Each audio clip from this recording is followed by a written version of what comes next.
সরাসরি বলি, ইসলামী ছাত্র শিবির গুপ্ত রাজনীতি করে, তাদের পরিচয় গোপন করে তারা ওই সব জায়গায় দখল করে নিচ্ছে। এটি সরাসরি একটা দখলদারিত্ব কায়েমের মতো।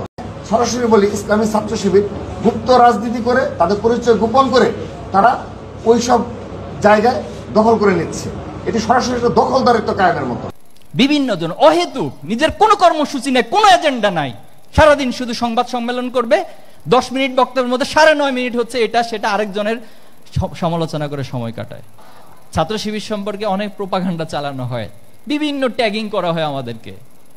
এখন আমরা এই ট্যাগিংকে আসলে গুরুত্বই দিই না।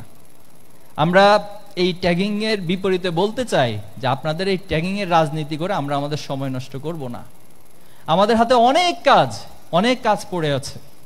একটা গল্প বলি। গল্পটা হলো, এক বনে বাঘ এবং গাধা তর্ক বিতর্ক লাগছে, ডিবেট হচ্ছে তাদের। তো ডিবেটটা হলো যে ঘাসের রং সবুজ না হলুদ, এটা নিয়ে অনেক তর্ক বিতর্ক। তো পরবর্তীতে প্রায় 2 ঘন্টা তর্ক বিতর্ক করে বলা হলো যে এটা সমাধান দিবে কে? সিংহ, বনের রাজা, মানে বনের যিনি কর্তা রাজা, তার কাছে যেতে হবে। তো বাঘ এবং গাধা সিংহের কাছে আসলো, মহারাজ একটা বিচার নিয়ে এসেছি। বিচারটা হলো যে গাধা বলতেছে যে বাঘ বলতেছে ঘাসের রং সবুজ, কিন্তু আমি বলতেছি ঘাসের রং হলুদ, এখন আপনি বলেন ঘাসের রং কি? বলছে হ্যাঁ হলুদই তো। তো হ্যাঁ আলহামদুলিল্লাহ, তাহলে এখন বিচার করেন, এতক্ষণ যে তর্ক বিতর্ক করলো আপনি তাকে শাস্তি দেন। তো বাঘকে বলা হলো যে তোমার শাস্তি হলো তুমি আগামী 2 মাস কোনো ধরনের গর্জন দিতে পারো। বাঘ কিন্তু গর্জন করে, তোমার 2 মাস গর্জন দেওয়া বন্ধ। এবার গাধা তো নাচতে নাচতে চলে গেল, খুব খুশি, ভালো বিচার পাইছে সে। এবার বাঘ বলতেছে, মহারাজ আপনি এটা কি বিচার করলেন? আপনি কি জানেন না ঘাসের রং সবুজ? অবশ্যই আমি জানি ঘাসের রং সবুজ। আপনার কাছে আরো কয়েকজনকে ডাকেন, তারা বলুক ঘাসের রং কি সবুজ। তো তাহলে আপনি আমার প্রতি অবিচার কেন করলেন? বললো যে তুমি একটা গাধার সাথে 2 ঘন্টা সময় নষ্ট করছো, ঘাসের রং সবুজ না হলুদ, এজন্য তোমাকে আগামী 2 মাস কোনো গর্জন দেয়া বন্ধ করে দিছে।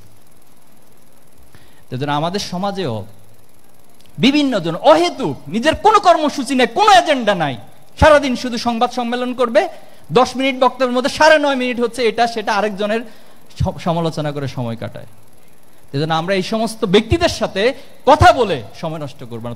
তো জিজ্ঞেস করলাম যে ভাই আপনারা যখন রাজনৈতিক বক্তব্য দেন তখন কি করেন, গালাগালি করেন কিনা? বললেন না, গালাগালি করি না। তো প্রতিপক্ষ, ধরেন আপনি যদি 10 মিনিট বক্তব্য দেন, প্রতিপক্ষকে নিয়ে কয় মিনিট দেন আর আপনার দলের কথা কয় মিনিট বলেন? বলে যে আমি প্রতিপক্ষের নিয়ে বললে সর্বোচ্চ 10 সেকেন্ড বা 30 সেকেন্ড বলে, বাকি 9 মিনিট 30 সেকেন্ড হচ্ছে আমি আমার দলের কথাগুলো উপস্থাপন করি, আমি আসলে কি করতে চাই, আমার এজেন্ডা কি সেটা মানুষের কাছে তুলে ধরি। আজকে দেখেন আপনি বাংলাদেশের প্রেক্ষাপটে রাজনৈতিক বক্তারা যখন বক্তব্য দিতে দাঁড়ায়, তার নিজের কোনো এজেন্ডা নাই, তার নিজের কোনো কথা নাই, সে কি করতে চায় সে ধরনের কোনো পলিসি নাই। অপর দল কি করতেছে, অপর দলকে নাকানি সুবানি কিভাবে খাওয়ানো যায়, সারাদিন শুধু এই ধরনের বক্তব্য দিয়ে বেড়ায়। এই ধরনের পলিটিক্স তো আসলে আমরাও চাই না। চাই আমরা? এ ধরনের পলিটিক্সকে কবর রচনার জন্যই 2024 অনুষ্ঠিত হয়েছে। এ ধরনের পলিটিক্সকে কবর দেওয়ার জন্যই আমার ভাই আবু সাইদ জীবন দিয়েছে। কারণ আমরা দেখেছি বিগত সময়ের এমপিরা সংসদে গিয়ে কি করতো, গান গাইতো। সংসদ গান গাওয়ার জায়গা? গান গাওয়ার জন্য আপনি শিল্পকলায় যান, আপনি কালচারাল প্রোগ্রাম আয়োজন করেন। আমার দেশের মানুষের এত কষ্ট উপার্জিত টাকা ব্যয় করে, কোটি কোটি টাকা ব্যয় করে আপনি সেখানে বিনোদন করতেছেন সংসদে। আমরা দেখেছি না? সেটা দেখেছি। মমতাজের মতো ব্যক্তি, সে হচ্ছে আমাদের এমপি, সে হচ্ছে আমাদের পলিসি মেকার। আসসালামু আলাইকুম রহমতুল্লাহ। সুপ্রিয় দর্শক, শিক্ষা সংস্কারের 30 দফা প্রস্তাবনা পেশ করে গতকাল বিকেলে জাতীয় প্রেস ক্লাবের আব্দুল সালাম হলে বাংলাদেশ ইসলামী ছাত্র শিবিরের সংবাদ সম্মেলন অনুষ্ঠিত হয়। ছাত্র শিবিরের কেন্দ্রীয় সভাপতি জাহিদুল ইসলাম সংবাদ সম্মেলনে লিখিত বক্তব্য পেশ করেন। তো দর্শক, ইসলামী ছাত্র শিবির যে এই 30টা প্রস্তাবনা নিয়ে সংবাদ সম্মেলন করেছে, সবগুলো গুরুত্বপূর্ণ এবং যৌক্তিক। এবং এই 30টা প্রস্তাবনা আপনি শুনলে অবাক হয়ে যাবেন। দেখেন শিবিররা কতটা নিখুঁতভাবে এই কাজগুলো করে এবং সমাজে, রাষ্ট্রে কোথায় কোথায় কোন ভুল হয়ে আছে সেগুলো কিন্তু তারা তুলে ধরেছে। তো দর্শক, এই ভিডিওটা খুবই গুরুত্বপূর্ণ ভিডিও, আপনাদের প্রতি অনুরোধ থাকবে আপনারা পুরো ভিডিওটা দেখে যাবেন। তো চলুন আমরা জাহিদুল ইসলাম ভাইয়ের মুখেই শুনে আসি সেই 30টা প্রস্তাবনা কি কি।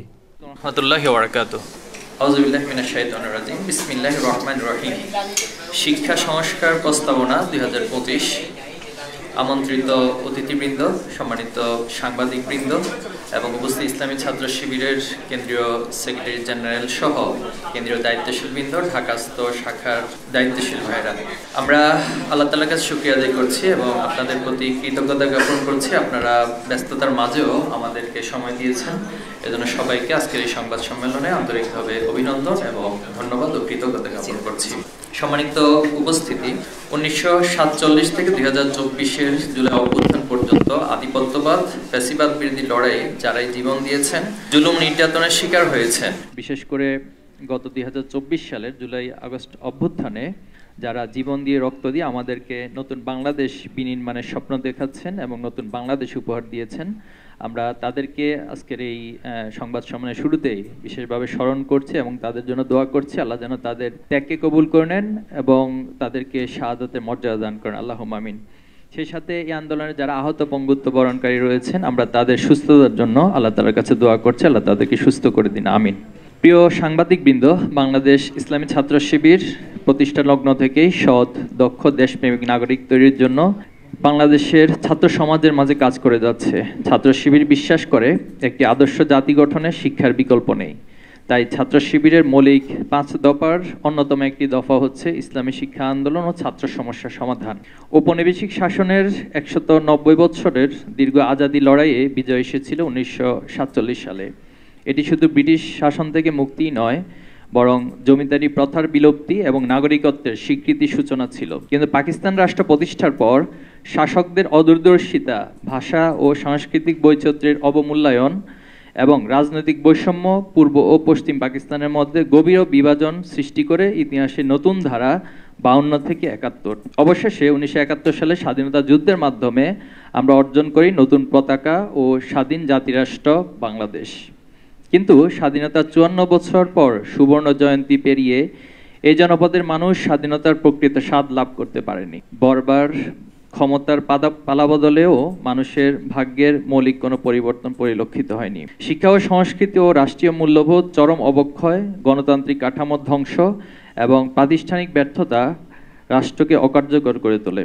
প্রতিষ্ঠিত হয় একদলীয় শাসন, দমন পীড়ন, গুম, দুর্নীতি, ভোটাধিকার হরণ, অর্থ পাচারের সংস্কৃতি। রাষ্ট্র ব্যবস্থা ফেসিবাদী রূপ ধারণ করে মানবিক মর্যাদা ও ন্যায় বিচার নির্বাসিত হয়।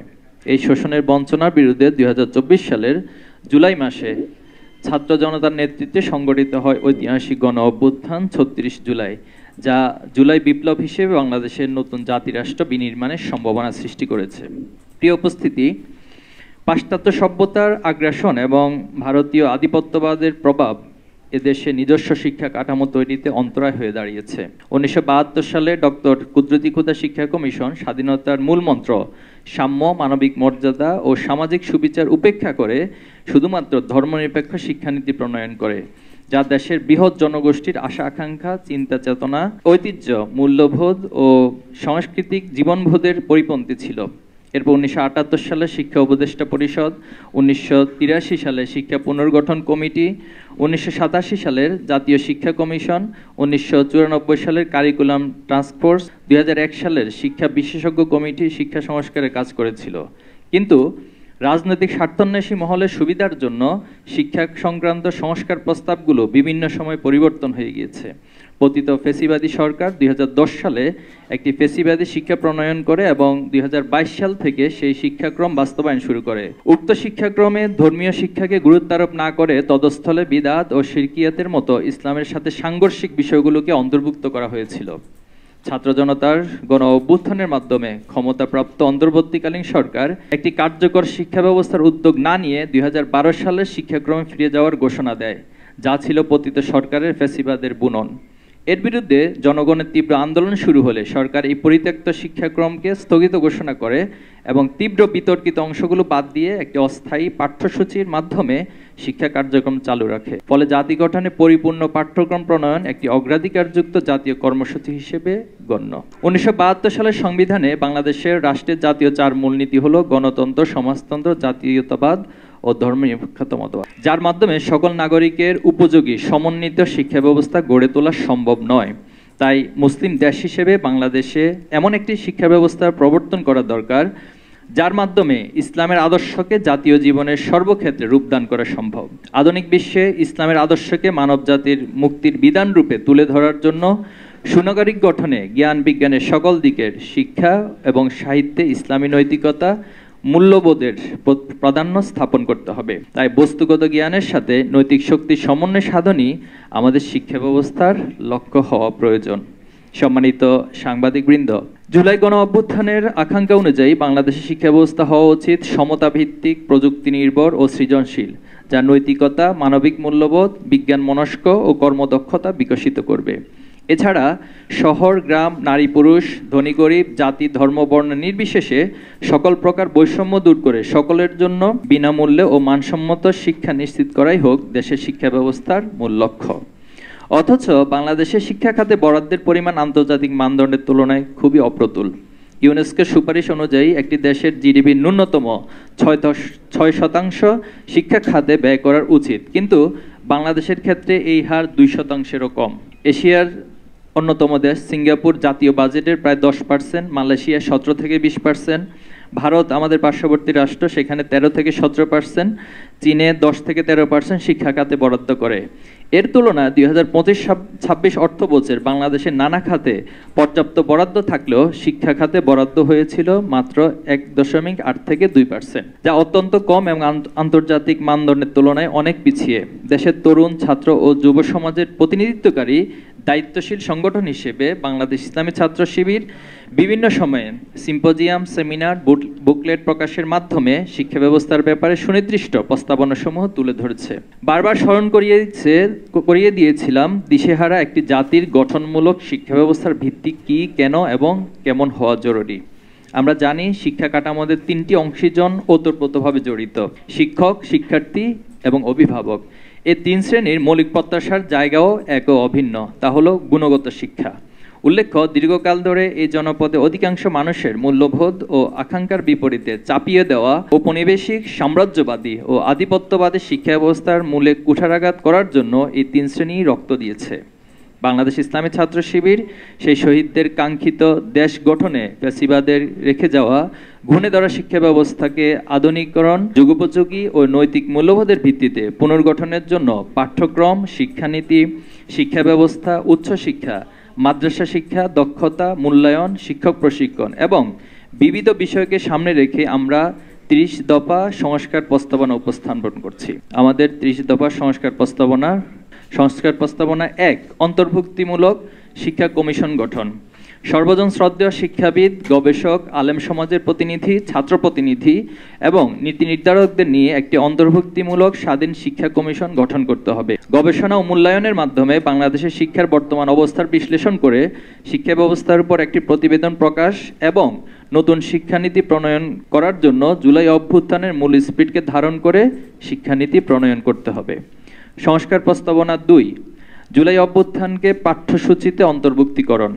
বাংলাদেশের ইতিহাস ভিত্তিক সকল পাঠ্যসূচিতে জাতির গুরুত্বপূর্ণ ঘটনাসমূহের পাশাপাশি জুলাই অভ্যুত্থানের মতো ঐতিহাসিক ঘটনাকে অবশ্যই অন্তর্ভুক্ত করতে হবে। একই সঙ্গে দেশে সংগঠিত মানবাধিকার লঙ্ঘনের ঘটনাগুলো ইতিহাসের অংশ হিসেবে শিক্ষার্থীদের সামনে তুলে ধরতে হবে, যেন তারা সত্য ন্যায়ের প্রতি সচেতন, মানবিক, দায়িত্বশীল নাগরিক হিসেবে গড়ে উঠতে পারে। সংস্কার প্রস্তাবনা 3, ইসলামী মূল্যবোধ ও নৈতিকতা সমন্বিত আধুনিক শিক্ষাক্রম প্রণয়ন। শিক্ষার্থীদের মধ্যে জাতীয় চেতনা, ধর্মীয় মূল্যবোধ, নৈতিকতা, দেশপ্রেম, সৃজনশীলতা, গঠনমূলক চিন্তা ও সমস্যা সমাধানের দক্ষতা বাড়ানোর উপর গুরুত্ব দিয়ে যুগোপযোগী শিক্ষাক্রম ও পাঠ্যক্রম প্রণয়ন করতে হবে। জাতীয় শিক্ষা ব্যবস্থায় সকল স্তরে ফান্ডামেন্টালস অফ রিলিজিয়ন বিষয় বাধ্যতামূলক করতে হবে। শিক্ষার্থীদের মধ্যে উত্তম চরিত্র ও দায়িত্বশীল নাগরিক গঠন, গণতন্ত্র, মানবাধিকার ও সমাজের প্রতি দায়বদ্ধতার বিষয়ে সচেতনতা বৃদ্ধির জন্য ইসলামী মূল্যবোধ, নৈতিক ও মানবিক শিক্ষাকে পাঠ্যক্রমের অবিচ্ছেদ্য অংশ হিসেবে অন্তর্ভুক্ত করতে হবে। সংস্কার প্রস্তাবনা 4, বহুমাত্রিক মূল্যবোধের বিকাশ। পাশ্চাত্যের অনুকরণে একমাত্রিক মূল্যবোধহীন শিক্ষা ব্যবস্থার পরিবর্তে বাংলাদেশের বহুমাত্রিক সমাজের মূল্যবোধ বিকাশ ঘটে এমন শিক্ষাক্রম সাজানো প্রয়োজন। নিজস্ব ভাষা, নিজস্ব সংস্কৃতি, আঞ্চলিক ও ঐতিহাসিক ও ধর্মীয় আচার ও মূল্যবোধকে পাঠ্যক্রমে এবং শিক্ষা প্রতিষ্ঠানে গুরুত্ব সহকারে উপস্থাপন করা। আমাদের নিজস্ব মূল্যবোধের বিকাশ শক্তিশালী জাতীয় চেতনার উন্মেষ ঘটাবে। এজন্য পাল আমল থেকে সুলতানি বাংলা, ব্রিটিশ বাংলার ঐতিহাসিক প্রেক্ষাপট, জীবনাচরণ, কৃষি, বাণিজ্য, নগরায়ন ইত্যাদি তুলে ধরে এমন পাঠ্যপুস্তক আবশ্যক। সংস্কার প্রস্তাবনা 5, বিজ্ঞান, প্রযুক্তি, প্রকৌশল ও গণিত শিক্ষায় স্টেমকে অগ্রাধিকার প্রদান। চতুর্থ বিপ্লব 4IR উপযোগী স্টেম, বিজ্ঞান, প্রযুক্তি, প্রকৌশল ও গণিত শিক্ষাকে সর্বোচ্চ গুরুত্ব দিয়ে প্রযুক্তি নির্ভর, উদ্ভাবনমূলক ও গবেষণা ভিত্তিক পাঠ্যক্রম প্রণয়ন করতে হবে। বৈশ্বিক প্রতিযোগিতার অংশ নিতে হলে স্টেম শিক্ষার সম্প্রসারণ, আকর্ষণীয় পাঠ্যক্রম, প্রযুক্তি নির্ভর প্রশিক্ষণ ব্যবস্থা, শিক্ষার্থীদের উদ্ভাবনী দক্ষতা, প্রযুক্তি সচেতনতা ও বিজ্ঞান ভিত্তিক জ্ঞান অপরিহার্য। এছাড়া বিশ্ববিদ্যালয় পর্যায়ে পদার্থবিজ্ঞান, গণিত, রসায়নের মতো মৌলিক বিষয়গুলোকে আন্তর্জাতিক মানে উন্নীত করতে হবে। পাশাপাশি মৌলিক বিভাগগুলোতে পর্যাপ্ত পরিমাণ আন্তর্জাতিক মানের শিক্ষক ও গবেষক নিযুক্ত করতে হবে। সংস্কার প্রস্তাবনা 6, ভাষা শিক্ষা সংক্রান্ত। জাতীয় শিক্ষাক্রমে অবশ্যই বাংলা, ইংরেজি, আরবি উপজাতিদের এবং ভিন্ন ধর্মাবলম্বীদের জন্য তাদের পছন্দ অনুযায়ী ভাষা, অন্তত 3টি ভাষা শিক্ষা বাধ্যতামূলক করতে হবে। এই পৃথিবীর অন্যান্য গুরুত্বপূর্ণ ভাষা যেমন চাইনিজ, জাপানিজ, স্প্যানিশ, জার্মান ইত্যাদি ভাষা শিক্ষার ক্ষেত্রে উৎসাহিত করতে হবে। শিক্ষার মান উন্নয়ন, বৈশ্বিক যোগাযোগ দক্ষতা বৃদ্ধি, সাংস্কৃতিক সমঝোতা, আন্তর্জাতিক শ্রমবাজারে অংশগ্রহণ, উচ্চশিক্ষা ও কূটনৈতিক সক্ষমতা অর্জনের জন্য শিক্ষার্থীদের মাতৃভাষা বাংলা, আন্তর্জাতিক ভাষা ইংরেজি এবং ইসলামীয় মধ্যপ্রাচ্য ভিত্তিক যোগাযোগের জন্য গুরুত্বপূর্ণ আরবি ভাষা দক্ষ করে গড়ে তুলতে হবে। ইংরেজি, আরবি ভাষার দক্ষ শিক্ষকের সংকট দূর করতে প্রয়োজনীয় পদক্ষেপ গ্রহণ করতে হবে। ভাষা শিক্ষায় শুধু পঠন পাঠন নয়, বরং শ্রবণ কথন দক্ষতা উন্নয়নের উপর জোর দিতে হবে, যাতে শিক্ষার্থীরা বাস্তব জীবনে কার্যকর ভাষা দক্ষতা অর্জন করতে পারে। সংস্কার প্রস্তাবনা 7, সামরিক ও শারীরিক শিক্ষা নিশ্চিতকরণ। শিক্ষা কারিকুলামে নির্দিষ্ট শ্রেণীর শিক্ষার্থীদের জন্য সামরিক প্রশিক্ষণের ব্যবস্থা থাকতে হবে, যা শারীরিক শিক্ষা শিক্ষার্থীদের শারীরিক সুস্থতা, শৃঙ্খলা, আত্মবিশ্বাস ও দলগত কাজের দক্ষতা বৃদ্ধি করবে এবং তাদের সামগ্রিক ব্যক্তির উন্নয়ন ও আত্মরক্ষায় সহায়ক হবে। এক্ষেত্রে সামরিক বাহিনীর সাথে বিভিন্ন স্তরের শিক্ষা প্রতিষ্ঠানগুলো সহযোগিতামূলক সম্পর্ক বৃদ্ধি করতে হবে। সংস্কার প্রস্তাবনা 8, শিক্ষা বাজেট অগ্রাধিকার সংক্রান্ত। শিক্ষা বাজেটকে জিডিপি ন্যূনতম 6% বৃদ্ধি করতে হবে, যা গবেষণা, অবকাঠামো উন্নয়ন ও প্রযুক্তির জন্য ব্যবহার করা হবে। শিক্ষা খাতে 20% বাজেট বরাদ্দ নিশ্চিত করতে হবে এবং বরাদ্দকৃত বাজেটের অর্থ পরিকল্পিতভাবে গবেষণা ও অবকাঠামোগত উন্নয়নের কাজে ব্যবহার করতে হবে। আমাদের বর্তমান ডেমোগ্রাফিক ডিভিডেন্ড বেশি, যার ফলে আমরা চাইলে এই সুবিধা কাজে লাগিয়ে দক্ষ ও যোগ্য সুনাগরিক তৈরি করতে পারবো। সংস্কার প্রস্তাবনা 9, শিশুদের জন্য আনন্দদায়ক স্কুলিং পদক্ষেপ। প্রাথমিক ও মাধ্যমিক শিক্ষা প্রতিষ্ঠান থেকে ঝরে পড়া রোধে কার্যকরী ব্যবস্থা গ্রহণ করতে হবে। বিশেষত শিশুদের জন্য স্কুল ফিডিং প্রকল্প সম্প্রসারণ, আর্থিক সহায়তা, খেলাধুলার উপযুক্ত পরিবেশ নিশ্চিতকরণ এবং অনগ্রসর অঞ্চলগুলোতে ইনসেন্টিভ প্যাকেজ, উচ্চ বেতন, বাড়ি ভাড়া, পরিবহন ভাতা দিয়ে শিক্ষক নিয়োগ করতে হবে। সংস্কার প্রস্তাবনা 10, উচ্চ মাধ্যমিক পর্যন্ত বাধ্যতামূলক ও অবৈতনিক শিক্ষা আইন প্রণয়ন। শিক্ষার সার্বজনীনতা নিশ্চিত করতে উচ্চ মাধ্যমিক স্তর পর্যন্ত শিক্ষা বাধ্যতামূলক করা আবশ্যক। কারণ ব্যানবেজ অনুযায়ী 2022 সালে 6ষ্ঠ থেকে 10ম শ্রেণীতে ঝরে পড়া শিক্ষার্থীর হার ছিল প্রায় 31%। সরকারি অর্থায়ন ও আইনগত বাধ্যবাধকতা ছাড়া এই সংকট নিরসন সম্ভব নয়। 1990 সালে প্রাথমিক শিক্ষা বাধ্যতামূলক করা হয়েছিল, কিন্তু দুঃখজনক হলো সত্য 35 বছর হতে চললেও সেটি উচ্চ মাধ্যমিক পর্যন্ত উন্নীত হয়নি, যা জাতি হিসেবে শিক্ষার প্রতি আমাদের উদাসীনতার বহিঃপ্রকাশ। অন্যদিকে প্রথম শ্রেণী থেকে পর্যায়ক্রমে 8ম শ্রেণী পর্যন্ত অবৈতনিক শিক্ষা বিদ্যমান রয়েছে, সেটিকে খুব দ্রুত পর্যায়ক্রমে দ্বাদশ শ্রেণী পর্যন্ত উন্নীত করতে হবে। সংস্কার প্রস্তাবনা 11, স্বাধীন ও স্বতন্ত্র নিয়োগ কমিশন গঠন। শিক্ষা ব্যবস্থার প্রতিটি স্তরে শিক্ষক, কর্মকর্তা, কর্মচারী নিয়োগ প্রক্রিয়া স্বচ্ছ ও মেধাবীদের প্রাধান্য দেওয়া নিশ্চিত করতে একটি স্বাধীন ও স্বতন্ত্র শিক্ষক নিয়োগ কমিশন, এডুকেশন সার্ভিস কমিশন গঠন করতে হবে, যা বিভিন্ন স্তরে নিয়োগ পরীক্ষা, মূল্যায়ন, নিয়োগ, পদায়ন ও পদোন্নতি পরিচালনা নীতিমালা প্রণয়ন ও পরিচালনা করবে।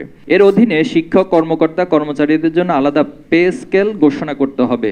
সকল স্তরে শিক্ষা প্রতিষ্ঠানের প্রধানদের জন্য স্বীকৃত বিশ্ববিদ্যালয় থেকে এডুকেশনাল ম্যানেজমেন্ট অ্যান্ড লিডারশিপ বিষয়ে ডিগ্রি অর্জন বাধ্যতামূলক করতে হবে এবং যোগ্য ব্যক্তিদেরকে নিয়োগ প্রদান করতে হবে।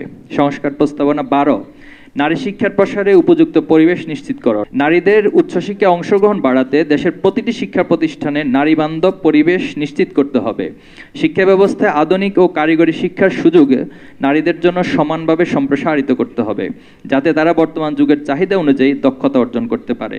নিরাপদ ক্যাম্পাস, আবাসন, স্বাস্থ্যসেবা, মাতৃত্বকালীন ছুটি, উপবৃত্তি ও তথ্য প্রযুক্তির সুবিধা নিশ্চিত করে একটি উৎসাহব্যঞ্জক ও সমতাভিত্তিক শিক্ষার পরিবেশ নারীদের জন্য গড়ে তুলতে হবে। সংস্কার প্রস্তাবনা 13, শিক্ষা আইন প্রণয়ন ও বাস্তবায়ন। বাংলাদেশের শিক্ষার মান উন্নয়ন ও সমতা নিশ্চিত করতে একটি পূর্ণাঙ্গ শিক্ষা আইন, right to the education act প্রণয়ন করতে হবে, যা শিক্ষার ন্যূনতম মান, সকলের জন্য শিক্ষা অধিকার ও জবাবদিহিতামূলক শিক্ষা প্রশাসন নিশ্চিত করবে। এটি শিক্ষা প্রতিষ্ঠান, শিক্ষক, শিক্ষার্থীদের অধিকার ও দায়িত্ব স্পষ্টরূপভাবে নির্ধারণ করবে। প্রশ্ন ফাঁস ও পরীক্ষা অসদুপায় অবলম্বনের মতো অপরাধের বিরুদ্ধে কঠোর ও কার্যকর প্রতিকারমূলক ব্যবস্থা অন্তর্ভুক্ত থাকতে হবে। পাশাপাশি শিক্ষা প্রতিষ্ঠানের রাজনৈতিক লেজুরভিত্তিক হস্তক্ষেপ হ্রাস ও একটি দীর্ঘমেয়াদী কার্যকরী শিক্ষানীতি বাস্তবায়নে যা সহায়ক হবে। সংস্কার প্রস্তাবনা 14, শিক্ষার্থীদের জন্য শতভাগ আবাসন নিশ্চিত ও ব্যবস্থাপনায় আধুনিকীকরণ। গণরুম, ডাবলিং ভোগান্তি বিলুপ্ত করে শিক্ষার্থীদের জন্য শতভাগ আবাসন সুবিধা নিশ্চিত করতে হবে, যাতে তারা নিরাপদ ও সুন্দর পরিবেশে শিক্ষা গ্রহণ করতে পারে। হল ব্যবস্থাপনায় গুণগত মান নিশ্চিত করতে আধুনিক ব্যবস্থাপনা মডেলের ভিত্তিতে পরিচালনার দায়িত্ব নির্ধারণের সময়ের জন্য উপযুক্ত ও জবাবদিহিতামূলক কর্তৃপক্ষের হাতে প্রদান করতে হবে। এতে করে হলের সেবা, পরিবেশ ও অবকাঠামোগত মান উন্নয়ন ঘটবে। সংস্কার প্রস্তাবনা 15, মানসিক স্বাস্থ্যসেবা ও কাউন্সেলিং ব্যবস্থা নিশ্চিতকরণ। শিক্ষা প্রতিষ্ঠানগুলোতে পর্যাপ্ত কাউন্সেলিংয়ের ব্যবস্থা করতে হবে। প্রতিটি বিদ্যালয়, কলেজ, বিশ্ববিদ্যালয় কাউন্সেলিং সেন্টার বাধ্যতামূলক করতে হবে।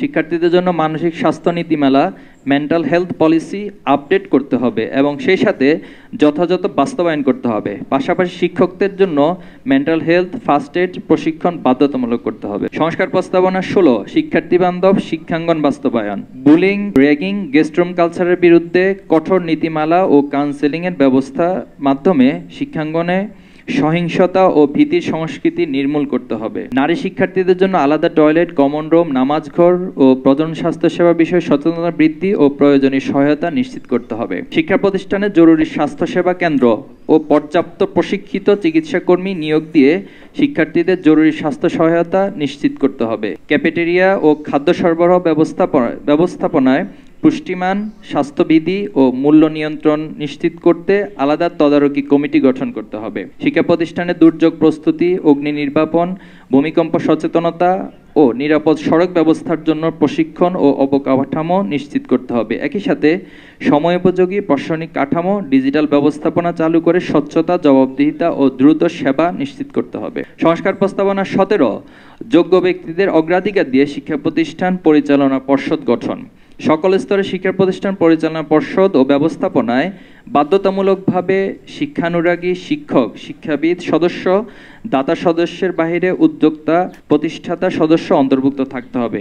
এছাড়া নৈতিকতা মূল্যায়নের লক্ষ্যে একজন ধর্মীয় ব্যক্তিত্বকে কমিটিতে আওতাভুক্ত করতে হবে।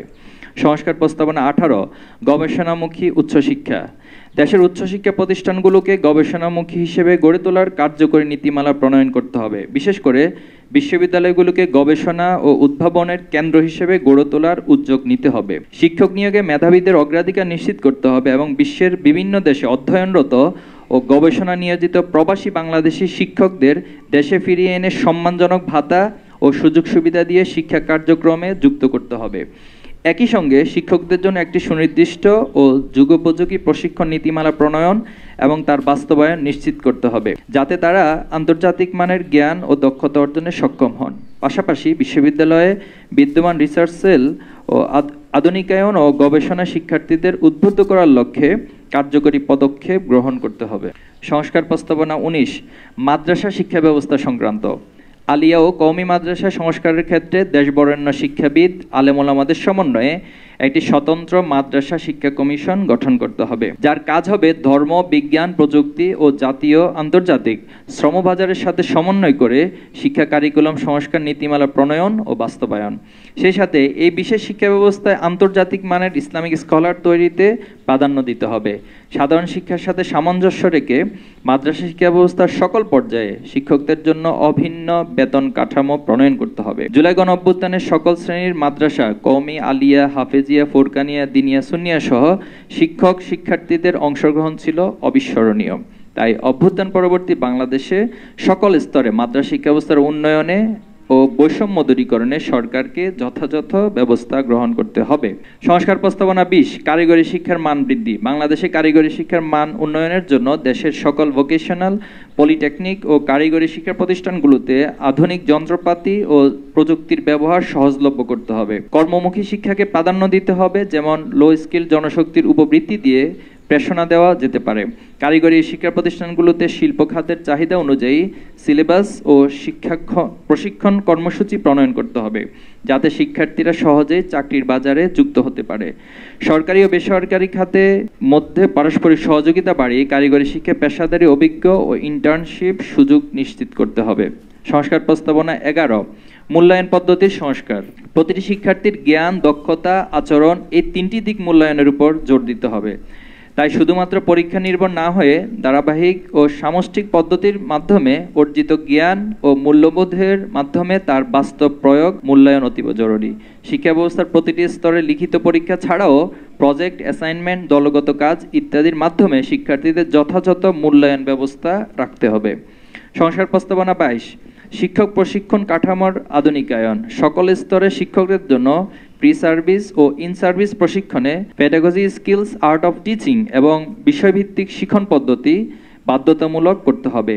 বিশ্ববিদ্যালয় পর্যায়ে শিক্ষকদের জন্য একটি জাতীয় প্রশিক্ষণ ইনস্টিটিউট প্রতিষ্ঠা করতে হবে, যেখানে প্রশিক্ষক হিসেবে শিক্ষা বিষয়ে বিদেশি ডিগ্রিধারীদের নিয়োগ বাধ্যতামূলক করা হবে। শিক্ষকদের জন্য বিদ্যমান প্রশিক্ষণ প্রতিষ্ঠানগুলোকে আধুনিক ও যুগোপযোগী করতে হবে। আলিয়া, মাদ্রাসা, কওমি প্রতিষ্ঠানগুলোর শিক্ষকদের জন্য আলাদা প্রশিক্ষণ কাঠামো থাকতে হবে।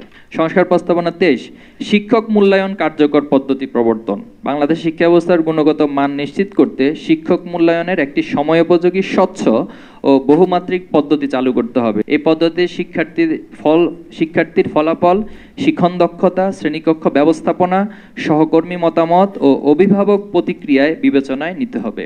সেই সাথে ফলাফলের ভিত্তিতে প্রশিক্ষণ, পুরস্কার ও পদোন্নতির ব্যবস্থা রাখতে হবে। সংস্কার প্রস্তাবনা 24, চাকরিতে সমান সুযোগ ও ন্যায়ভিত্তিক প্রবেশাধিকার নিশ্চিতকরণ। সরকারি ও বেসরকারি সব ধরনের চাকরিতে সকল নাগরিকের জন্য সমান সুযোগ নিশ্চিত করতে হবে। মেধা, দক্ষতা ও যোগ্যতার ভিত্তিতে নিয়োগ প্রক্রিয়া পরিচালিত হওয়া উচিত, যাতে কোনো প্রকার রাজনৈতিক, শ্রেণীগত বা প্রাতিষ্ঠানিক বৈষম্য না থাকে। সংস্কার প্রস্তাবনা 25, ছাত্র রাজনীতির যথাযথ চর্চা ও নিয়মিত ছাত্র সংসদ নির্বাচন আয়োজন সংক্রান্ত। বাংলাদেশের সকল উচ্চশিক্ষা প্রতিষ্ঠানে, বিশ্ববিদ্যালয়, মেডিকেল ও ইঞ্জিনিয়ারিং কলেজ সহ সকল প্রতিষ্ঠানে ছাত্র সংসদ নির্বাচন বাধ্যতামূলক আয়োজন করতে হবে। এজন্য জাতীয় শিক্ষা ক্যালেন্ডার প্রতি বছরের একটি নির্দিষ্ট তারিখ নির্ধারণ করে নিয়মিত নির্বাচন আয়োজন নিশ্চিত করতে হবে। এই নির্বাচনের মাধ্যমে গণতান্ত্রিক চর্চা, নেতৃত্ব বিকাশ এবং শিক্ষাঙ্গনের রাজনৈতিক সচেতনতা গড়ে উঠবে। সংস্কার প্রস্তাবনা 26, বিশেষ চাহিদা সম্পন্ন শিক্ষার্থীদের জন্য অন্তর্ভুক্তিমূলক শিক্ষা নিশ্চিতকরণ। সকল শিক্ষা প্রতিষ্ঠানে বিশেষ চাহিদা সম্পন্ন শিক্ষার্থীদের জন্য অন্তর্ভুক্তিমূলক শিক্ষা নিশ্চিত করতে র্যাম্প, ব্রেইল বই, শ্রবণ সহায়ক যন্ত্র ইত্যাদি নিশ্চিত করতে হবে। বিশেষ চাহিদা সম্পন্ন শিক্ষার্থীদের জন্য প্রশিক্ষিত শিক্ষক নিয়োগ ও বিদ্যমান শিক্ষকদের প্রশিক্ষণ প্রদান করতে হবে। এর পাশাপাশি সম্পর্কিত বিদ্যমান নীতিমালা রিভিউ এবং এর বাস্তবায়ন নিশ্চিত করতে হবে। সংস্কার প্রস্তাবনা 27, পথশিশু ও সুবিধাবঞ্চিত শিশুদের মূলধারা শিক্ষায় অন্তর্ভুক্তিকরণ। পথশিশু, অভিভাবকহীন, ভবঘুরে বেদে শিশুদের এবং সুবিধাবঞ্চিত জনগোষ্ঠীকে দ্রুততম সময়ে সাক্ষরতার আওতায় আনতে হবে। এজন্য সরকারি পৃষ্ঠপোষকতা ও অর্থায়নে বিশেষ শিক্ষা প্রতিষ্ঠান গড়ে তুলতে হবে এবং তাদের মূলধারার শিক্ষা ব্যবস্থার অন্তর্ভুক্ত করার কার্যকর ব্যবস্থা গ্রহণ করতে হবে। জুলাই অভ্যুত্থানে এই সকল মানুষদের অবদান অনস্বীকার্য। সংস্কার প্রস্তাবনা 28, কর্মসংস্থান সুযোগ সৃষ্টি করে বেকারত্ব হ্রাস। বাজারের চাহিদা অনুযায়ী দক্ষ জনশক্তি তৈরি করে নতুন কর্মসংস্থানের ক্ষেত্র সৃষ্টি করতে হবে। উচ্চশিক্ষায় কর্পোরেট ইন্টারেস্ট সংযুক্ত অপ্রয়োজনীয় পাঠ্য বিষয়গুলো বাদ দিয়ে সোশ্যাল অ্যান্ড হিউম্যান ইন্টারেস্টের প্রয়োজনীয় নতুন বিষয়সমূহকে অন্তর্ভুক্ত করতে হবে। একই সাথে শ্রমবাজারের চাহিদার সাথে সামঞ্জস্য রেখে বিশ্ববিদ্যালয় পর্যায়ে যেসব বিষয়ের বাস্তবিক কোনো প্রয়োগ নেই সেগুলোকে ধীরে ধীরে অন্যান্য প্রাসঙ্গিক বিষয়ের সাথে একীভূত করে নিতে হবে অথবা বিলুপ্ত করতে হবে। সংস্কার প্রস্তাবনা 29, উপজাতি ক্ষুদ্র নৃগোষ্ঠীর শিক্ষার উন্নয়ন ও সমান অধিকার নিশ্চিতকরণ। পাহাড়ি ও দুর্গম অঞ্চলে শিক্ষা প্রতিষ্ঠানের সংখ্যা ও গুণগত মান বৃদ্ধি করতে হবে। পাশাপাশি আবাসন, উপবৃত্তি, স্বাস্থ্যসেবা ও প্রযুক্তি সুবিধা সহ অন্যান্য সুবিধা নিশ্চিত করতে হবে। তাদের শিক্ষা ও উন্নয়নের পথকে সমান অধিকারের ভিত্তিতে রাষ্ট্রীয় সহযোগিতার আওতায় আনতে হবে। সংস্কার প্রস্তাবনা 30, শিক্ষা প্রতিষ্ঠানে অভিভাবক অংশগ্রহণ ও জবাবদিহিতা নিশ্চিতকরণ। শিক্ষার্থীদের সার্বিক উন্নয়নে অভিভাবকদের সাথে নিয়মিত যোগাযোগ ও জবাবদিহিতামূলক সম্পর্ক গড়ে তুলতে হবে। পাশাপাশি ইতিবাচক প্যারেন্টিং নিশ্চিত করে শিক্ষার্থীদের মনোজাগতিক বিকাশ সাধনে কার্যকর কর্মসূচি প্রণয়ন করতে হবে।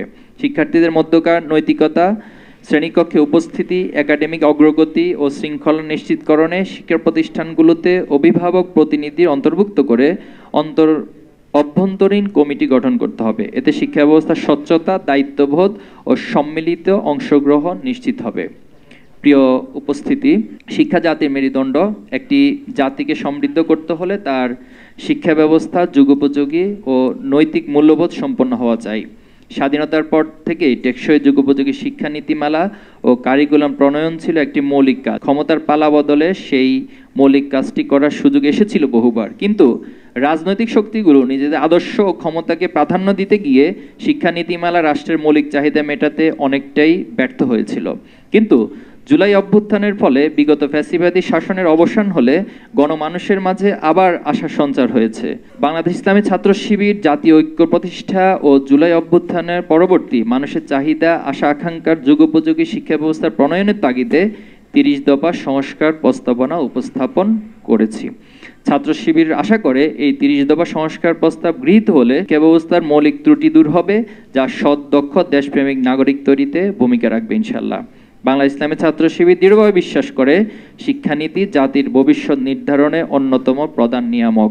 30 দফা শিক্ষা সংস্কার প্রস্তাবকে আলোচনার ভিত্তি হিসেবে গ্রহণ করে দ্রুত শিক্ষা সংস্কার কার্যক্রম এগিয়ে নিতে সরকারের কাছে আমরা আহ্বান জানাচ্ছি। প্রকাশিত ঘোষণাপত্রে শিক্ষা সংস্কার প্রস্তাবনা অন্তর্ভুক্তি করে জুলাই সনদ প্রণয়ন ও আইনি ভিত্তি প্রদান করতে হবে। অন্যথায় জুলাই অভ্যুত্থানে সহস্রাধিক শহীদ ও আহত মানুষের আত্মত্যাগের যথাযথ মর্যাদা নিশ্চিত হবে না এবং অভ্যুত্থানের আকাঙ্ক্ষা বাস্তবায়নে সৎ ও যোগ্য প্রজন্ম তৈরি করে সবার বাংলাদেশ গঠন স্বপ্ন অধরাই থেকে যাবে। গণমাধ্যম, সামাজিক রাজনৈতিক ব্যক্তিত্ব, শিক্ষাবিদ, ছাত্র সমাজ সহ সংশ্লিষ্ট সকলকে এ বিষয়ে সক্রিয় ভূমিকা নেওয়ার আহ্বান জানিয়ে আমি আমার লিখিত বক্তব্য এখানে শেষ করছি। আপনাদের সবাইকে ধন্যবাদ। 30 দফা 30 দফা। জি শিওর বল। জি, আপনাকে ধন্যবাদ। প্রথমত ছাত্র দলের হল কমিটি সংক্রান্ত বিষয়ে একটা প্রতিক্রিয়া আমরা বিশ্ববিদ্যালয়ের হলগুলোতে দেখেছি। তো ছাত্র শিবির শুরু থেকে বলে আসছে যে যেহেতু সাংবিধানিকভাবে সকলেরই রাজনৈতিক অধিকার রয়েছে, তার ব্যক্তি স্বাধীনতা রয়েছে, তার দলমত আদর্শ বাছাইয়ের স্বাধীনতা রয়েছে, তো সে জায়গা থেকে রাজনৈতিক অধিকার এটি সাংবিধানিক অধিকার, যে কেউই এই অধিকার তিনি সংরক্ষণ করবেন এবং সে অধিকার ভোগ করবেন। কিন্তু কিছু কিছু ক্যাম্পাসে আপনি জানেন আবরার ফাহাদ হত্যাকাণ্ডের পর বুয়েটে আমরা দেখেছি সাধারণ শিক্ষার্থীদের দাবির প্রেক্ষিতে সেখানে প্রশাসন ছাত্ররা নিষিদ্ধ করতে বাধ্য হয়েছে। এরপর এই জুলাই অভ্যুত্থানের পর আপনাদের কাছে আমরা অবহিতের জন্য জানাচ্ছি যে আমরা একটা ইন্টারনাল সার্ভে করেছিলাম, সেখানে 80% বেশি শিক্ষার্থী সে সময় ছাত্র রাজনীতির বিরুদ্ধে তাদের মত দিয়েছেন। এখন প্রশ্ন হলো যে এই ছাত্র রাজনীতির প্রতি এই ভয় আতঙ্কটা কেন তৈরি হয়েছে? যেহেতু আপনারা জানেন গত 15 বছর ফ্যাসিবাদ কায়েম থাকার কারণে তারা ক্যাম্পাসগুলোতে ছাত্র রাজনীতির নামে যে অপরাজনীতি এবং আধিপত্য বিরাজ এবং এক ধরনের জুলুমতন্ত্র কায়েম করেছিল, তো তো সেই ভীতি এবং ট্রমা শিক্ষার্থীদের মাঝ থেকে এখনো যায়নি। তো আমরা শিক্ষার্থীদের এই চাওয়াটাকে অসম্মান করতে চাই না, বরং তাদের প্রতি সম্মান রেখেই তাদের মাঝে যেন ছাত্র রাজনীতির ভীতি দূর হয় সেজন্য ছাত্র শিবির কাজ করে যাচ্ছে। সেক্ষেত্রে বিশ্ববিদ্যালয় প্রশাসনের কাছে বেশ কিছু দাবি আমরা উত্থাপন করেছি। আমরা বলেছি যে শিক্ষার্থীদের কাছ থেকে মতামত নেওয়া যেতে পারে, সেটা এখন অনেক ধরনের প্রসেস আছে, গণভোট হতে পারে অথবা তাদের কাছে ইমেলের মাধ্যমে তাদের মতামত জানা যেতে পারে। তো অধিকাংশ শিক্ষার্থী যদি হলে রাজনীতি চায়, আমরা ছাত্র শিবিরও দ্রুত সময় সেখানে কমিটি দিব। আর তার আগ পর্যন্ত শিক্ষার্থীদের মতামত যাচাইয়ের জন্য আমরা বিশ্ববিদ্যালয় প্রশাসন সহ সংশ্লিষ্টদের কাছে আহ্বান জানাচ্ছি। দ্বিতীয় যে বিষয়টা বলেছেন যে ছাত্র সংঘ নির্বাচনের ক্ষেত্রে আমাদের আশঙ্কা আছে কিনা, আমরা 5ই আগস্টের পরে বারবার বলে আসছি, যেহেতু দলীয় লেজুর ভিত্তি রাজনীতির দীর্ঘদিনের ইতিহাস বাংলাদেশের ক্যাম্পাসগুলোতে আছে এবং মূলত এই লেজুর ভিত্তি রাজনীতিকে প্রমোট করার উদ্দেশ্যে ছাত্র সংঘ নির্বাচনগুলো বন্ধ রাখা হয়েছে। তো সে জায়গায় আমরা বলে এসেছি যে শিক্ষার্থীদের প্রকৃত প্রতিনিধি নির্বাচন এবং ছাত্র সংসদের মাধ্যমে যে প্রতিনিধি নির্বাচন হবে তাদের জবাবদিহিতার জায়গাটাও শিক্ষার্থীদের কাছে অনেক বেশি থাকে। তো সবকিছু মিলে আলহামদুলিল্লাহ বিশ্ববিদ্যালয় প্রশাসন উদ্যোগ নিয়েছে, কিন্তু কিছু সংখ্যা আমরা দেখছি, যেমন রাজশাহী বিশ্ববিদ্যালয়ে যিনি ছাত্রদলের সভাপতি সম্ভবত, তিনি বলেছেন যে তিনি কোনোভাবেই ছাত্র সংসদ নির্বাচন হতে দিবে না। তো এর চেয়ে বড় মানে স্বৈরাচারী বক্তব্য, ফ্যাসিবাদী বক্তব্য আর কিছু আছে বলে আমরা মনে করি না। আমরা বিগত সময় ছাত্রলীগকেও দেখি না যে এই ধরনের বক্তব্য দিতে, যে তিনি কোনোভাবে ছাত্র নির্বাচন হতে দিবে না। কেন হতে দিবেন না রে ভাই, আপনি বলেন আপনার সমস্যাটা কোথায়? এখন আপনি নির্বাচনে অংশ নিতে পারবেন না, এই জন্য আপনি যদি ছাত্র সংসদ হতে না দেন, অথবা আপনি নির্বাচনে পরাজয়ের আশঙ্কা আছে এজন্য যদি ছাত্র সংসদ নির্বাচন হতে না দেন, তো তাহলে এটাকে আমরা ফ্যাসিবাদী ফ্রেমিং এর মধ্যেই সংজ্ঞায়ন করতে বাধ্য হচ্ছি। আর আমরা মনে করি শিক্ষার্থীদের কাছে এখন এটা প্রাণের দাবি হয়ে দাঁড়িয়েছে এবং ইতিমধ্যেই তফসিল ঘোষণার পর সবার মাঝে একটি আগ্রহ, আশা, উদ্দীপনা তৈরি হয়েছে। আশা করি এর মধ্য দিয়ে প্রশাসন যথাযথ ব্যবস্থা নেবে এবং যথাসময়ে ছাত্র সংসদ নির্বাচন অনুষ্ঠিত হবে। জি, ক্লিয়ার আপনার প্রশ্ন। প্রথমত হচ্ছে আমরা কি করছি তার চাক্ষুষ প্রমাণ তো আপনারাই। সেই 5ই আগস্টের পর আমরা জুলাইকে ধারণ করে, জুলাইয়ের স্পিরিটকে, জুলাই শহীদদেরকে ধারণ করে আমাদের কর্মসূচি গ্রহণ করেছি এবং আমাদের প্রত্যেকটা কর্মসূচি শিক্ষার্থী বান্ধব ছিল, শিক্ষার্থীদের আগ্রহের জায়গা তৈরি করেছে। আপনি জানেন যে আমরা ঢাকা সোহরাওয়ার্দী উদ্যানে সায়েন্স ফেস্ট আয়োজন করেছিলাম এবং মজার বিষয়, একটা মজার তথ্য হলো সেই সায়েন্স ফেস্টে যে চ্যাম্পিয়ন হয়েছিল সে কিছুদিন আগে ইউএসএ থেকে একটা ওয়ার্ল্ড কম্পিটিশনে থার্ড হয়েছে। তো এই যে শিক্ষার্থীদের মাঝে আমাদের আয়োজনগুলোর মধ্য দিয়ে একটা শিক্ষা বান্ধব মেধার চর্চার একটা যথেষ্ট সুযোগ তৈরি হচ্ছে।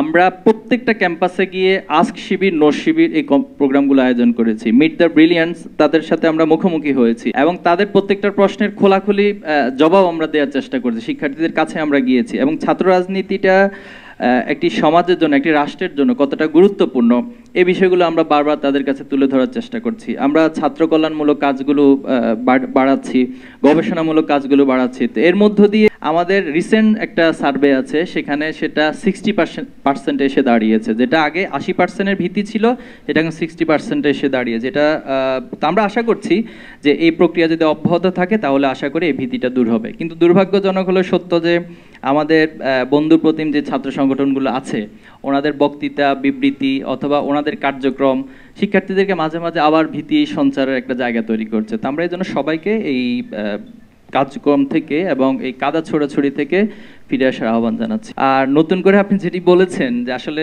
দেখুন আমাদের যেটা হচ্ছে যে একটা কালচার, যে একটা সংবাদ সম্মেলন হোক অথবা একটা বক্তৃতা বিবৃতি হোক, প্রতিপক্ষকে গায়েল করে কত বেশি বক্তব্য দেওয়া যায়। এখন আমি 5 মিনিট বক্তব্য দিব, 4 মিনিটে হচ্ছে প্রতিপক্ষকে গায়েল করে বক্তব্য দেওয়ার একটা প্রবণতা। তো এটা তো বিগত সময়ে ছিল, ফ্যাসিবাদের সময় ছিল। এখন যাদের নিজস্ব কোনো আসলে এজেন্ডা থাকে না, যাদের নিজস্ব কোনো দলীয় কর্মসূচি থাকে না, উপস্থাপনের মতো সক্ষমতা থাকে না, তো তাদের কাজই হবে যে প্রতিপক্ষকে বারবার হচ্ছে বিভিন্ন ট্যাগ দেওয়া, বিভিন্ন তাদের উপরে প্রোপাগান্ডা চালানো, মিথ্যাচার করা। তো এই জায়গাটা আমি মনে করি সংস্কৃতি পরিবর্তন হওয়া দরকার। কারণ আবু সাইদ, মুগ্ধ তারা জীবন এজন্য দেয়নি যে আগের কালচার, আগের সংস্কৃতি সবকিছু থাকবে। আর সবচেয়ে বড় কথা হচ্ছে সাধারণ শিক্ষার্থীরা কি বলছে, তারা কি ভাবছে, আপনারা তাদের কাছে যান। আমরা এখানে সকল সাংবাদিক অনুরোধ করব, আপনারা সাধারণ শিক্ষার্থীদের কাছে গিয়ে তাদের মতামতগুলো নেন। তারা কেমন ছাত্র রাজনীতি চায়, তারা ছাত্র সংসদ নির্বাচন নিয়ে কি ভাবছে, তারা শিবির নিয়ে কি ভাবছে, তারা অন্যান্য দল নিয়ে কি ভাবছে। তাহলে আমার মনে হয় সেটা রিফ্লেকশনটাই জাতির জন্য ভালো হবে। নারীদের অংশগ্রহণ তো অবশ্যই, আমাদের এখানে নারীদের শিক্ষার রিলেটেড আমরা আলাদা একটি দফা উপস্থাপন করি। করেছি সংস্কার প্রস্তাবনা, এবং সেখানে বলেছি যে নারীদেরকে তারা অনেক ক্ষেত্রেই এখনো কিছু ভীতি আতঙ্ক তাদের আছে একটা ক্যাম্পাসে যাওয়া, তাদের জন্য নারী বান্ধব যে পরিবেশ প্রয়োজন সেটা প্রশাসন অনেক ক্ষেত্রেই দেওয়ার ক্ষেত্রে ব্যর্থ হয়। তো এই বিষয়গুলো প্রশাসনের পক্ষ থেকেও যেন জোর প্রচেষ্টা নেয় এবং নারীদের নিরাপত্তা নিশ্চিতকরণ আমি মনে করি বিশ্ববিদ্যালয় প্রশাসনকে যথাযথ ব্যবস্থা অবশ্যই নিতে হবে। অবশ্যই আমাদের প্যানেলে নারীর অংশগ্রহণ থাকবে, শুধু নারী নয়, আমাদের প্যানেলে ইনশাল্লাহ আশা করি অন্য ধর্মের অর্থাৎ অমুসলিমও থাকবে। এরপরে সবাইকে আমরা আহ্বান জানাচ্ছি, যে কেউ আমাদের প্যানেলে আসতে চাইলে আমরা জোটগত সেই প্যানেল ইনশাল্লাহ খুব দ্রুত ঘোষণা করব। আচ্ছা, আমাদের ইনক্লুসিভের ডেফিনেশন হচ্ছে এখানে সবার জন্য শিক্ষার অধিকার সমানভাবে নিশ্চিত করা থাকবে, সবার ধর্মীয় মূল্যবোধ তিনি সেটা পালন করতে পারবে। আপনি যে পয়েন্টটা নিয়ে এসেছেন সেটা যদি ইসলাম সাপোর্ট করে, সেটা যদি হিন্দু ধর্ম সাপোর্ট করে, সেটা যদি অন্য ধর্ম সাপোর্ট করে, তাহলে সেটা ইনক্লুসিভের সংজ্ঞার মধ্যে আসতে পারে, কিন্তু সেটা যদি না করে তাহলে অবশ্যই সেটাকে রিজেক্ট করতে হবে। বাট আমরা চাই যে এখানে কোনো ধর্ম বর্ণ অথবা বর্ণ বৈষম্য এর মধ্য দিয়ে শিক্ষার আলাদা সুযোগ সুবিধা থাকবে না, সবার জন্য সমান সুযোগটা নাগরিক হিসেবে নিশ্চিত করা হবে। আমরা শিশু থেকেই সেটা বাধ্যতামূলক করার বিষয়ে উপস্থাপন করেছি, সর্বস্তরে বাধ্যতামূলক থাকা উচিত। রিলিজিয়াস শিক্ষার মধ্য দিয়ে তো একজন মানুষের মধ্যে নৈতিকতা তৈরি হয়। আপনার যদি রিলিজিয়াস বিষয়ে অধ্যয়ন থাকে তাহলে অবশ্যই আপনি সেটা মেনে নিতে বাধ্য হবেন। প্রত্যেকটা ধর্মই মানুষকে অনৈতিক হতে শেখায় না, নৈতিক হতে শেখায়। আজকে দেখেন, আপনি যখন সততার প্রশ্ন আসে, আপনি আমাদের রাষ্ট্রের অনেক হাই এডুকেশন, তারা high qualified, high academically sound, but তাদের ভিতরে সততা নাই। এই সততা না থাকার কারণ কি? আপনি খুঁজে দেখবেন, আপনি গবেষণা করুন, দেখবেন তাদের ভিতরে রিলিজিয়াস যে মূল্যবোধ থাকা দরকার সেটার ঘাটতি রয়েছে, এই কারণে এই সততাটা তৈরি হয় না। আমরা মনে করছি যে এই রিলিজিয়াস এডুকেশনের মধ্য দিয়ে আশা করি তাদের ভিতরে এই মূল্যবোধগুলো তৈরি হবে। দেখুন, মাদ্রাসা শিক্ষার একটা ইতিহাস রয়েছে, একটা উদ্দেশ্য মাদ্রাসা শিক্ষা তৈরি হয়েছে, কিন্তু দুর্ভাগ্য হলো বিগত ফ্যাসিস্ট সরকার এই মাদ্রাসা শিক্ষাকে অগ্রাধিকার দেয় নাই, বরং মাদ্রাসা শিক্ষা যেন আরও ভঙ্গুর হয়ে যায় সেই কার্যক্রমগুলি তারা চালিয়েছে। এখন ফাজিল কামেলে দেখুন, আপনি যারা পড়ছে তাদের ক্লাসগুলো নিয়মিত হয় না, এবং এখানে এটাকে একদম ঐচ্ছিকভাবে তারা জাস্ট একটা সার্টিফিকেট নির্ভর পড়াশোনা হয়ে গিয়েছে। আমরা এই কথাগুলো বলেছি এবং সংশ্লিষ্ট যারা আছে তাদের কাছে আহ্বান জানিয়েছি তারা যেন এগুলোকে খুব সিরিয়াসলি নেয় এবং মাদ্রাসা শিক্ষার যে উদ্দেশ্য এটা তৈরি হয়েছিল সেটা যেন যথাযথভাবে অর্জন করা যায় সেই ব্যবস্থা গ্রহণ করবে। না, দেখুন, ওনারা ওনাদের দাবি উত্থাপন করেছে, এখন সেটা প্রশাসন সেই দাবির প্রেক্ষিতে যাচাই বাছাই করবে, শিক্ষার্থীদের কাছ থেকে মত নিবে। যে কোনো সিদ্ধান্তটা আসলে আমি একটা বলেছি এটার উপরে সিদ্ধান্ত হয়ে যাবে বিষয়টা তা না, এটার সংশ্লিষ্ট যত স্টেকস আছে সবার মতামত নিয়ে প্রশাসন সেটা সিদ্ধান্ত নেবে, আমরা সেটা আহ্বান জানাবো। না, এখানে কোনো সংস্থা কোনো কিছু না, আমরা সবাইকে আহ্বান জানাচ্ছি যে কেউ যদি ছাত্র শিবিরের সাথে জোটগতভাবে প্যানেলে আসতে চায় আমরা সবাইকে ইনভাইট করছি, আমরা যাচাই বাছাই করে আলাপ আলোচনা করে সেটা ফাইনাল করব। থ্যাংক ইউ সবাইকে। আসসালামু আলাইকুম রহমতুল্লাহ। সবাইকে অসংখ্য ধন্যবাদ জানাচ্ছি আজকের এই সংবাদ সম্মেলনে উপস্থিত। সুপ্রিয় দর্শক, আপনারা জাহিদুল ইসলাম ভাইয়ের মুখেই শিবিরের 30টা প্রস্তাবনার ভিডিওটা দেখলেন। তো এই প্রস্তাবনাগুলো আপনাদের কাছে কতটা যৌক্তিক মনে হয়েছে তা অবশ্যই কমেন্ট করে জানিয়ে দেবেন। ভিডিওটা ভালো লাগলে শেয়ার করবেন। সকলকে ধন্যবাদ। আসসালামু আলাইকুম রহমতুল্লাহ।